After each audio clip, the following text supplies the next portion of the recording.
Wey, ¿cómo estamos?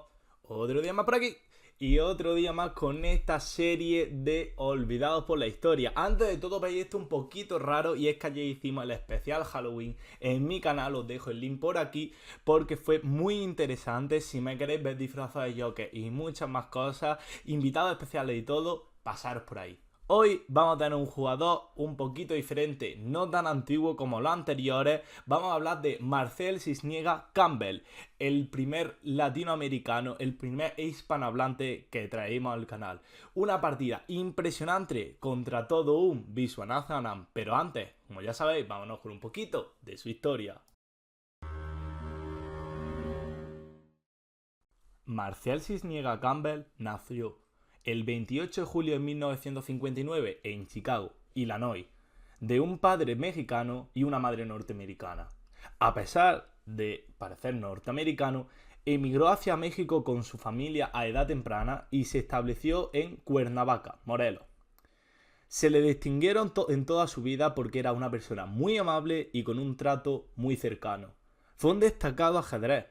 De hecho, fue considerado el mayor exponente de sus tiempos de su país y alcanzó la categoría de GM, siendo el segundo GM mexicano después de Carlos Torres Repeto. Fue un jugador que desde los 16 ya estuvo jugando un ajedrez impresionante. De hecho, con esa edad fue campeón nacional y ese título lo obtuvo 9 veces.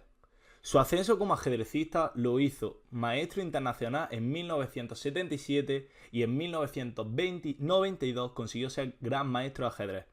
Y fue el primer mexicano en obtener el título de gran maestro de la FIDE estando en activo. Tuvo gran desempeño en varios torneos internacionales y nacionales. Participó realizando un gran torneo en el Campeonato de Mundial Ajedrez Activo celebrado en Mazatlán, Sinaloa en 1988, con la presencia de Anatoly Karpov y al final ganador de ese mismo primer torneo, y de hecho también estaban las jóvenes y muy conocidas Judith y Susan Polgar. En 1993 publicó Crónica personal de un torneo de ajedrez, su experiencia en el mítico torneo internacional de Taxdo de 1985, un ejemplo de su estilo y humor en la que dejó una mítica frase dicha por él mismo en ese torneo: por duras que sean, en el ajedrez hay que olvidar cuanto antes las derrotas, sobre todo cuando el próximo adversario se llama Mikhail Tal.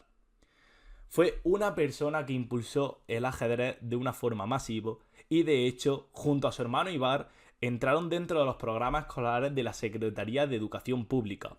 De hecho, el mismo Garry Kasparov visitó el país donde los hermanos Cisniega estuvieron estudiando.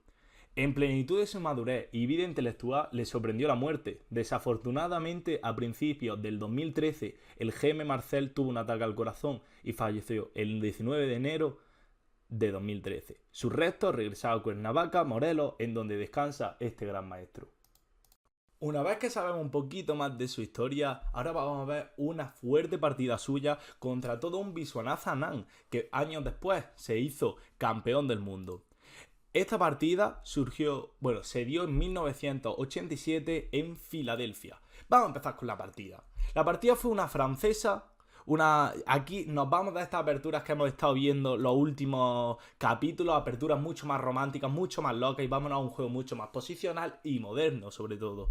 Bueno, fue una caballo C3, caballo F6, E5, si no me equivoco, esto siempre se ha llamado la del avance, pero realmente esto podría haber sido un principio de Binauer. Fijaros, si aquí el negro hace alfil B5, esto se le considera la Binauer. Pero bueno, vámonos a la línea E5, caballo F7, todo esto sigue siendo la orden del día de la teoría de la francesa. Caballo C2 para después realizar un F4, C5, C3, caballo C6. Todo esto es teórico, como veis el librito no para de aparecer y las ideas también son muy temáticas. Típica idea de francés al avance, la dama va por B6 para presionar el punto D4. Tengo ideas a veces de C4, aunque un poquito más extraño. También puedo hacer dama 6 en alguna línea, dama 6, B5, y lo he visto alguna vez. De hecho, me lo hicieron una vez y sobre todo hay que tener cuidado con esa presión del punto D4 y la presión que va a ejercer el negro en el flanco de dama. Caballo F3, F6, fijaros, todo muy teórico o al menos muy temático también lo podríamos llamar. F6, típica ruptura de francesa, quiere reventar la posición del blanco y hay que atacar al centro. A lo que el blanco jugó G3 y aquí ya empiezan los cambios. C por D4, C por D4, F por E5, F por E5, alfil B4. Las piezas del negro están todas fuera y a partir de ahora es como esto es lo que yo siempre digo, ahora se empieza a jugar la partida porque lo anterior ha sido todo teoría. De hecho, seguimos estando en gran parte en teoría. Caballo C3 enroque, el negro quiere mantener su rey seguro y fijaros la iniciativa que está causando ya el negro. De hecho, por ejemplo, aquí un caballo por E5, peón por E5, caballo por E5 y no valdría caballo por E5 porque tengo mate en F2, no sé si habéis visto la línea, imaginaos que hagamos esto, no hagamos ni caso a este punto A3, por ejemplo esta línea podría ser interesante porque después del caballo por E5 tenemos dama F2, mate en una, así que como mínimo ya estamos creando problemas. La partida jugaron alfil F4, el negro quiere quitarse todas las tonterías en el flanco de dama, de rey, y el blanco jugó aquí alfil E7, jugada un poquito extraña, pero como veis, es una estrellita. ¿Por qué? Pues porque es la mejor jugada. ¿Por qué es la mejor jugada? Retiro mi alfil que en B4 ya no estaba haciendo tanto. Tengo mi alfil en E7. Cuidado con este rey que hay veces que se queda muy débil y muy solo. Porque después el blanco va a sacar con un alfil de 3. Y la idea de caballo G5 ya hay que tener un poco de cuidado. Y sobre todo estoy empezando a meter presión en el punto B2. De hecho, aquí Anand jugó alfil H3. Aquí es el mayor error de Anand, a lo que Marcel sencillamente hizo dama por B2, dame ese peón, como dice Carlos, give me your pawns.